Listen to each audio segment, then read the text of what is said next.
በአንድ ስልክ ብቻ ቁርአንን ሳንነካ እንዴት መቅራት እንችላለን ላላችሁኝ እህቶቼ አሰላሙ አለይኩም ወራህመቱላሂ ወበረካቱ። እሱን ለማሳየት ነው ዛሬ የመጣሁት ማለት ነው። ወደ ዋትስአፓችን እንገባለን።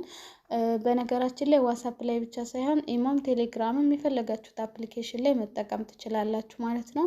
እኔ በዋትስአፕ ላሳያችሁ ለዛሬ። ዋትስአፓችንን እንከፍታለን።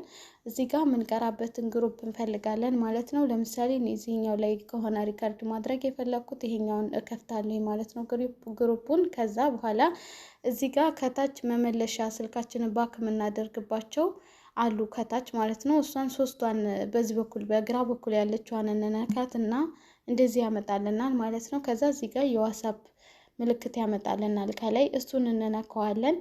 ከዛን እዚህ ጋር ሁለተኛው ላይ ትነካላችሁ ማለት ነው።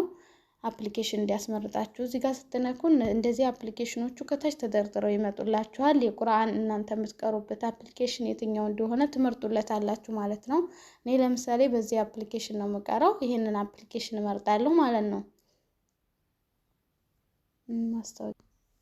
ከዛ እንደዚህ ሆኖ ይመጣላችኋል። የትኛውን ሱራ መቅራት እንደፈለጋችሁ ሱራ ያላችሁበትን ሱራ መርጣችሁ፣ ለምሳሌ ሱረቱል መርየም ከሆናችሁ ሱረቱል መርየምን ትከፍቱለትና ከዛን እዚህ ጋር ሪከርድ ማድረግ ያለች እሷን ትነኳታላችሁ ማለት ነው። ለምሳሌ ለማሳየት ያህል